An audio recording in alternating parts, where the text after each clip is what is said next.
लालची लकड़बग्गा। एक समय की बात है, एक जंगल में एक चालाक लकड़बग्गा रहा करता था। वह अपने आप को बहुत चतुर और चालाक मानता था। गर्मियों के दिन थे और वह भूख से परेशान होकर जंगल में भटक रहा था। अब बहुत देर तक जंगल में भटकने के बाद उस लकड़बग्गे को एक खरगोश मिला। लेकिन खरगोश मिलने के बाद लकड़बग्गे ने खरगोश को खाने की बजाय उसे छोड़ दिया, क्योंकि वह इतना छोटा था कि उसे खाने से लकड़बग्गे का पेट कहाँ भरने वाला था। लकड़बग्गे ने सोचा, इससे मेरा क्या होगा, मैं तो आज कोई बड़ा शिकार करूँगा और आराम से खाऊंगा ताकि कुछ दिन तक मुझे शिकार न करना पड़े।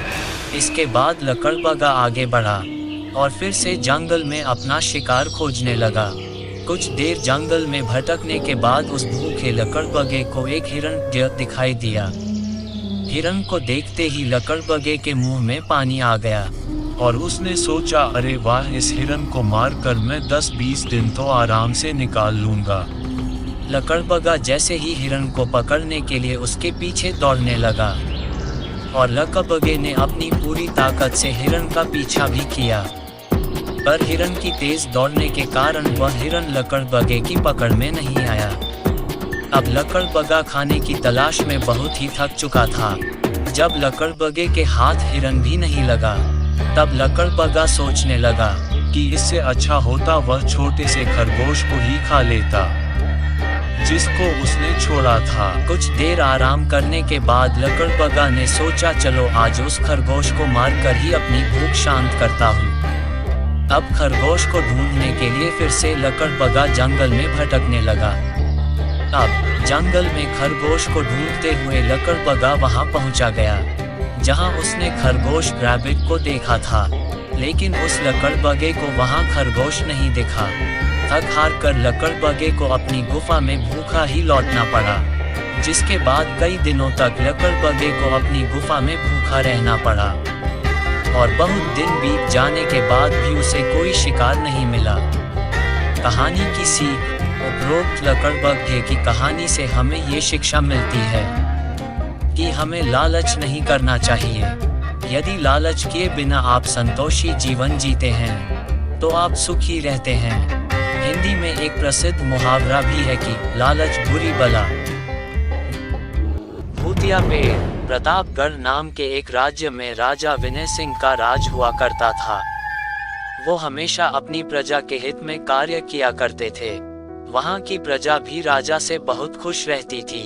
एक दिन की बात है, एक बड़ा सा पक्षी आकाश में एक पेड़ का बीज लेकर उड़ रहा था।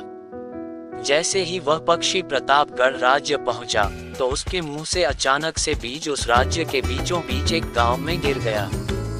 चूंकि वह बीज भूतिया पेड़ का था, इसलिए अगले ही दिन वो पौधा बन गया। वहाँ के गांव वालों ने जब पौधे को देखा तो हैरान रह गए, क्योंकि वहाँ कल तक तो मैदान था और उस पौधे का रंग भी काला था। बाद में गांव के लोगों ने आपस में चर्चा की और यह समझा कि खेत में उगने वाला कोई घास पात या वनस्पति होगी। दूसरे दिन वो पौधा काफी बड़ा हो गया। गांव वालों को और ज्यादा दुविधा हुई कि एक ही दिन में ये पौधा इतना बड़ा कैसे हो गया। होते होते वो पौधा तीसरे दिन पेड़ बन गया। समय बीतने लगा और लोग भी तेजी से बढ़ने वाले पौधे के बारे में सोच कर परेशान हो रहे थे। वो इस मामले को राजा के पास लेकर गए। ऐसे जादुई पेड़ का पता चलते ही राजा तुरंत उस जगह पर पहुंच गए।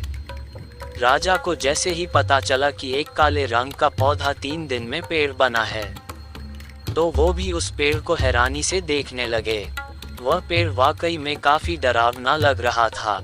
राजा उस पेड़ के पास चौथे दिन पहुंचे थे और तब तक पेड़ और बड़ा हो चुका था। वो इतनी तेजी से फैला था कि किसी को यकीन ही नहीं हो रहा था। राजा समझ गए थे कि इस पेड़ का रंग काला है, इसमें जरूर कुछ जादू टोना होगा।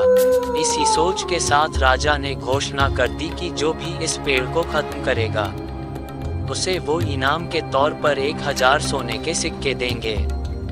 यही नहीं, राजा ने यहाँ तक कहा कि पेड़ को खत्म करने वाला व्यक्ति मेरी मृत्यु के बाद मेरी राजगद्दी पाने का हकदार भी बनेगा। अब इतनी बड़ी घोषणा सुनने के बाद उस राज्य का हर कोई पेड़ खत्म करने के लिए अपना दिमाग लगाने लगा। राजा के सारे चतुर मंत्रियों ने भी तरकीब लगाई, लेकिन पेड़ को कोई भी नष्ट नहीं कर पाया। किसी ने पेड़ के आसपास आग लगवाई, तो किसी ने उस भूतिया पेड़ को हाथियों तक से खिंचवाया, लेकिन पेड़ को कुछ भी न हुआ। अब गांव के लोगों के मन में डर बैठ गया था और अब उन्हें लगा कि यह कोई आम पेड़ नहीं है, बल्कि यह एक भूतिया पेड़ है। रात को उस पेड़ के पास से अब कोई नहीं गुजरता। तभी उस गांव के एक समझदार युवक को राजा की घोषणा का पता लगा। अपने राज्य की इस समस्या को हल करने के लिए वह अपने गुरु के पास उस भूतिया पेड़ से जुड़े रहस्य को जानने के लिए पहुंच गया।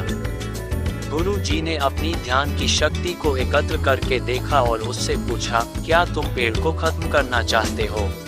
समझदार युवक ने जवाब दिया, हाँ गुरुजी, मेरे गांव वाले उस पेड़ से बहुत परेशान हैं और मैं अपने गांव वालों की सहायता करना चाहता हूँ। गुरु जी ने बताया कि उसे खत्म करने का एक ही तरीका है। इसके लिए तुम्हें उस पेड़ के आसपास नमक डालना होगा, लेकिन ध्यान रहे ये काम तुम्हें राजा को अपने साथ लेकर अकेले रात को ही करना होगा। इस तरकीब के बारे में जानते ही वह युवक तेजी से राजा के पास गया और कहा कि महाराज, हमें इस पेड़ के आसपास नमक डालना होगा। ऐसा करने पर ही यह पेड़ खत्म होगा। राजा और उस युवक ने मिलकर रात को पेड़ के चारों ओर खूब सारा नमक डाल दिया। नमक डालने के एक दिन बाद ही पेड़ का आकार कुछ कम हुआ। होते होते 5वें दिन तक पेड़ एकदम छोटा हो गया। उसके बाद गलकर वो गायब ही हो गया। उस युवक की तरकीब काम कर गई और राजा ने खुश होकर उसे इनाम की 1000 सोने की मोहर पहले दी। उसके बाद एक पत्र दिया जिसमें लिखा था कि वो राजा के मरने के बाद उनकी गद्दी को संभालेगा, लेकिन उस युवक ने वो इनाम खुद न लेकर अपने गांव के विकास में खर्च करने का राजा से निवेदन किया। फिर राजा ने भी उस युवक की बहादुरी और ईमानदारी से खुश होकर उसे अपने दरबार का मंत्री बना दिया और वो युवक खुश होकर अपने घर चला गया। कहानी से सीख, ऐसी कोई मुसीबत नहीं होती जिसका समाधान न किया जा सके। जरूरत है तो बस धैर्य और समझदारी की। तो दोस्तों, इस चैनल को लाइक और सब्सक्राइब जरूर करें। धन्यवाद।